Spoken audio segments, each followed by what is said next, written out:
Also mit dieser Formation der kleinsten Band der Welt, wie ich sie nenne, ins Studio zu gehen, das ist schon sehr besonders. Lustig ist vielleicht, dass es uns schon 10 Jahre gibt und wir bis dato nicht mal den Versuch unternommen haben, ins Studio zu gehen.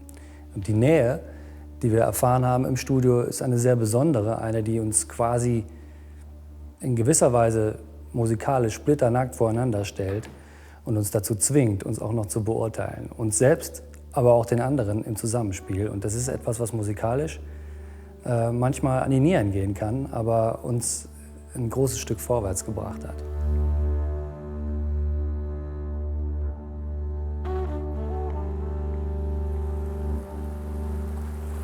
Das ist schon krass, ne? Es ist ganz schön nackt im Studio. Nach den ersten 3 Stunden irgendwie habe ich das Gefühl, wow. Aushalten, das ist wie eine Konfrontation mit sich selbst, mit allen positiven, allen negativen Gefühlen, die hochkommen. Aber es ist nicht leicht, sich zu akzeptieren dabei, ne? Nee, das ist manchmal ganz schön schwer.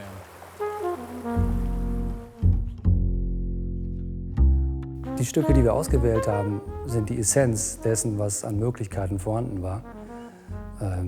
Da gab es Ausschluss, da gab es Versuche. Am Ende sind wir bei dem, was uns die größtmögliche Kommunikation eröffnet hat, stehen geblieben und haben versucht, darüber zu improvisieren.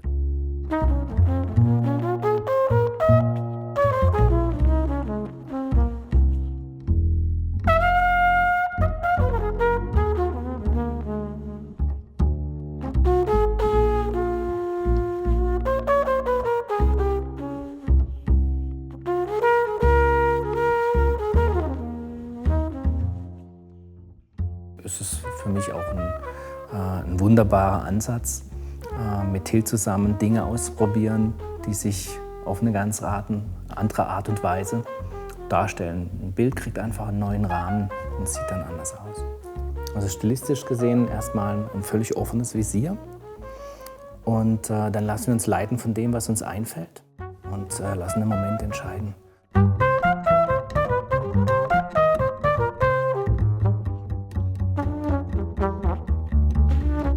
Dieses Album ist in gewisser Weise eine Zumutung. Das kann man wirklich so sagen.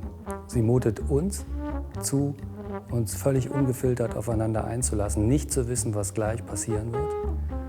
Und sie mutet genau das Gleiche dem Publikum zu, nämlich teilzuhaben an einem Prozess, von dem man noch nicht weiß, wie er ausgehen wird. Das sich gehen lassen, das fallen lassen und das Risiko auf sich zu nehmen. Allerdings natürlich mit dem Hintergrund, dass wir beide schon ganz genau wissen, wo wir uns auffangen können.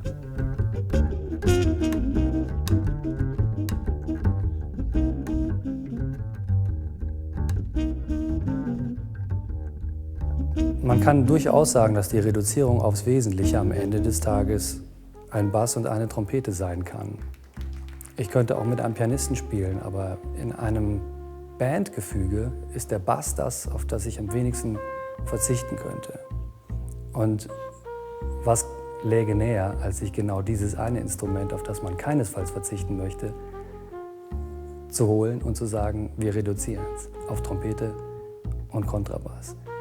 Ich sage immer, das Haus muss ein Dach und einen Keller haben, dann darf es Haus genannt werden. Da ist der Keller, hier ist das Dach.